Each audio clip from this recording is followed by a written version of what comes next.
Shalom Bapak Ibu Saudara, selamat berjumpa kembali dalam Renungan Harian dari Bukit Sion Makale, Jumat 30 Juli 2021. Dalam situasi yang kita alami bersama saat ini, harapan dan doa saya kiranya damai sejahtera Allah tetap menyertai kita dalam kebenaran dan kasih. Adapun pembacaan firman Tuhan yang akan kita renungkan bersama pada pagi ini, yang berpedoman pada bacaan harian Gereja Toraja dari Matius pasal 16 ayat 5 hingga ayat 12. Matius pasal 16 ayat 5 hingga ayat 12. Mari berdoa untuk pembacaan dan perenungan firman Tuhan. Ya Allah kami, Allah yang kami yakini, terus berotoritas di atas alam semesta ini, khususnya di tengah-tengah situasi yang kami alami bersama atas pandemi COVID-19 yang membatasi pergerakan kami, yang membatasi pekerjaan dan banyak lingkup dalam kehidupan kami saat ini. Tetapi kami yakini bahwa di atas segala sesuatu yang terjadi ini, ada kehendak Tuhan yang Engkau nyatakan bagi kami manusia. Ya Bapa, dengan apakah kami mampu mengetahui kehendak-Mu? Kami menyadari bahwa firman-Mu adalah kehendak Tuhan sendiri. Dan pada pagi ini, kami memberi diri untuk mau membaca, merenungkan akan kebenaran firman-Mu. Roh Kudus Tuhan yang memampukan setiap kami pribadi, agar mengerti memahami dengan baik firman-Mu yang akan kami baca dan renungkan, menjadi pengajaran bagi kami, meneguhkan iman kami, menjadi pedoman bagi kami dalam menjalani hidup anugerah-Mu. Terlebih, boleh menegur sikap hidup kami yang tidak berkenan di hadapan-Mu. Ya Bapa di sorga, bersabdalah kepada kami semua, karena kami siap mendengarkan firman-Mu. Dalam Kristus Yesus Tuhan kami berdoa. Amin. Matius pasal 16 ayat 5 hingga ayat 12. Tentang ragi orang Farisi dan Saduki. Pada waktu murid-murid Yesus menyeberang danau, mereka lupa membawa roti. Yesus berkata kepada mereka, "Berjaga-jagalah dan waspadalah terhadap ragi orang Farisi dan Saduki."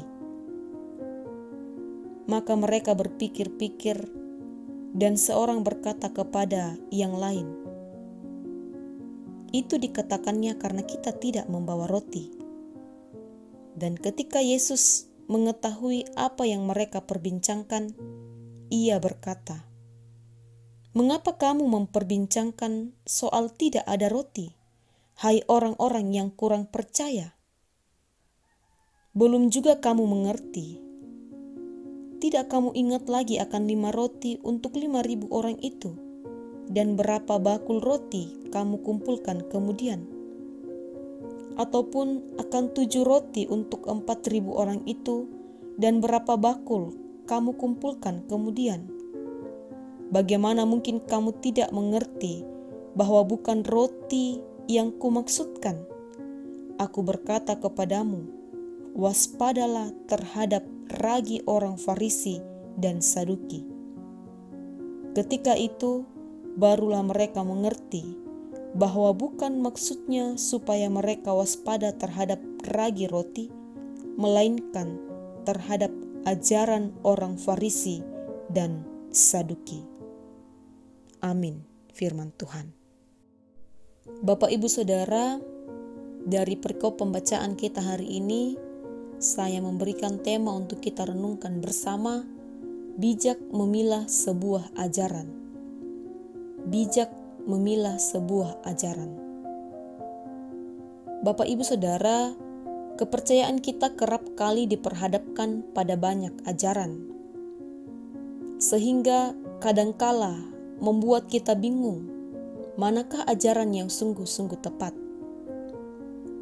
Dalam pembacaan kita hari ini, Yesus mengingatkan para murid untuk berhati-hati dengan ragi orang Farisi dan Saduki.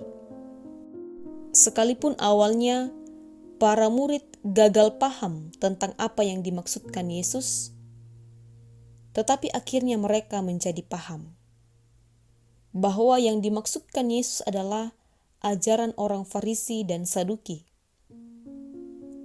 Pertanyaannya adalah, mengapa kemudian Yesus menggunakan istilah ragi untuk menganalogikan ajaran mereka? Karena bagi orang Yahudi, ragi menyimbolkan sesuatu yang jahat, korup, dan merusak. Dan di sisi lain, ragi adalah butir-butir jamur. Ketika ditaburkan pada adonan yang terbuat dari air dan tepung, ragi akan membuat adonan itu mengembang. Dalam analogi ini, makna yang tersirat adalah Yesus mengingatkan para murid untuk berhati-hati terhadap ajaran orang Farisi dan Saduki yang jahat serta merusak, yang mampu mempengaruhi pikiran serta prinsip hidup seseorang. Bapak Ibu Saudara, dalam hal ini, ragi atau ajaran orang Farisi adalah formalitas agama dan kemunafikan yang dibungkus dalam kesalehan.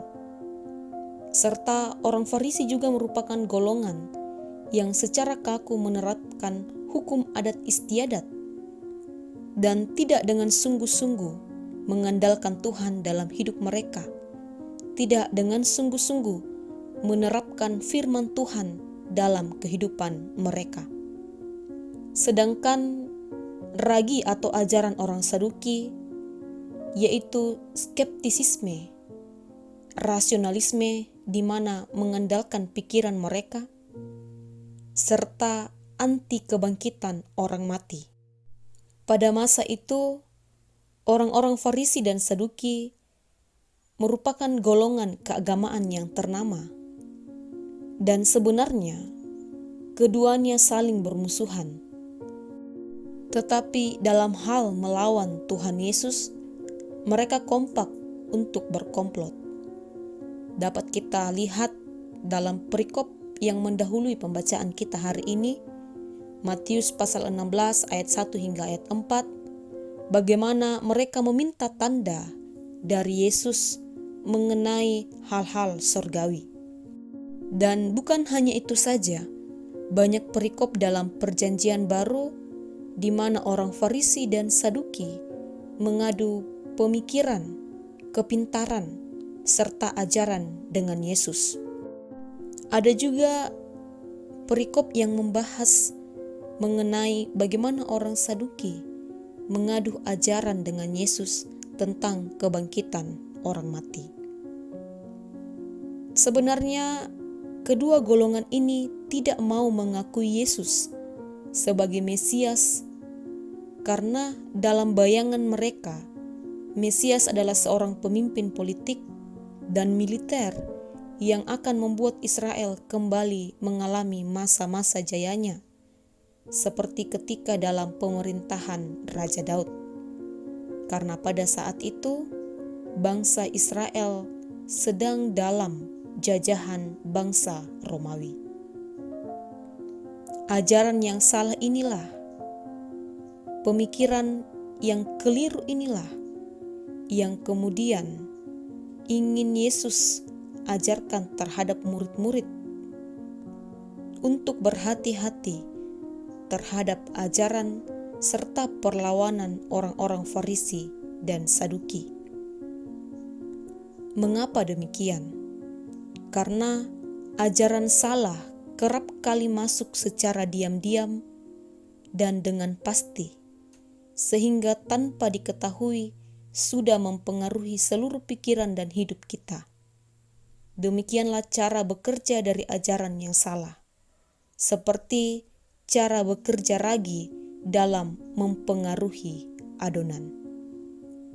Bapak Ibu Saudara, dalam zaman sekarang ini, selain ajaran terhadap kepercayaan yang harus kita perhatikan, hal yang juga cukup penting kita perhatikan adalah berita-berita yang tersebar di sekitar kita. Mari kita mengandalkan hikmat Tuhan untuk memilah manakah berita yang baik serta berguna dan mana berita yang hoaks yang hanya merusak persekutuan secara khusus dan keutuhan negara secara umum.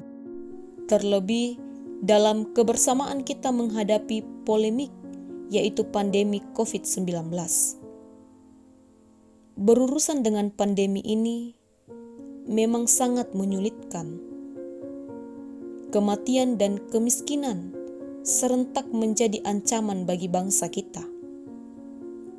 Polemik yang sungguh-sungguh membutuhkan hikmat yang benar, serta kebijakan-kebijakan yang tepat. Jika tidak, maka akan berpotensi merusak keutuhan bangsa kita. Untuk itu, mari bersama-sama membantu pemerintah untuk tetap menjaga keutuhan bangsa, serta meminimalisir penyebaran COVID-19 dengan bijak memilah ajaran atau berita-berita yang tersebar, serta bekerja sama di dalam mendukung program pemerintah terhadap penanganan virus ini. Terlebih, mari kita saling mendukung dalam doa. Amin. Mari berdoa. Bapa, kami bersyukur untuk firman-Mu yang boleh menyapa kami dalam situasi keadaan hidup yang sedang kami alami bersama pada saat ini. Mengajarkan kami bagaimana hendaknya dengan bijak memilah ajaran, baik ajaran mengenai kerohanian kami, ataupun ajaran atau berita-berita yang tersebar dalam kebersamaan kami berbangsa dan bernegara.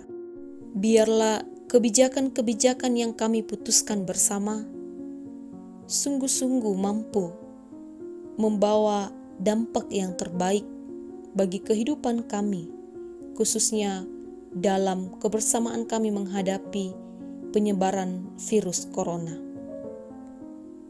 Tentu itu semua dapat kami peroleh melalui hikmat Tuhan, melalui firman Tuhan. Mampukan setiap kami ya Bapa, dengan peka mampu mendengar suara Tuhan, serta mampu melakukannya dalam setiap langkah kehidupan kami. Tentu kami menyadari sebagai manusia yang terbatas, tanpa pertolongan Tuhan, kami kerap kali jatuh dalam kesalahan-kesalahan, baik kesalahan yang tidak kami sadari, maupun kesalahan yang kami sadari. Untuk itu kami sungguh-sungguh membutuhkan Tuhan menguasai hidup kami, berotoritas atas hidup kami, sehingga jalan yang kami lalui, pilihan yang kami ambil, berdasarkan hikmat Tuhan. Kami berdoa secara khusus bagi Presiden kami, Bapak Insinyur Joko Widodo, bersama dengan seluruh menterinya, kabinet, serta seluruh orang-orang yang terlibat di dalam penanganan COVID-19. Tuhan yang menolong mereka, mengasihani mereka dalam pengambilan keputusan, dalam penetapan kebijakan-kebijakan yang berlaku bagi bangsa kami. Biarlah sungguh-sungguh boleh membawa dampak yang terbaik bagi kehidupan di bangsa kami ini. Para oposisi yang menentang pemerintahan, serta pihak-pihak yang tidak bertanggung jawab, serta pihak-pihak yang mau mengambil untung sendiri, Tuhan tolong mereka untuk menyadari bahwa jalan mereka adalah jalan yang keliru. Mampukan mereka untuk sungguh-sungguh takut akan Tuhan. Ya Bapa, kami serahkan seluruh keberadaan hidup kami ke dalam tangan-Mu. Sepanjang hari ini, biarlah Tuhan yang berkenan menolong kami melewati setiap pergumulan hidup yang kami alami. Amin.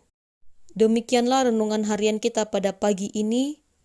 Kiranya damai sejahtera Allah yang melampaui segala akal akan memelihara hati dan pikiran kita dalam Kristus Yesus. Selamat beraktivitas, Tuhan Yesus memberkati.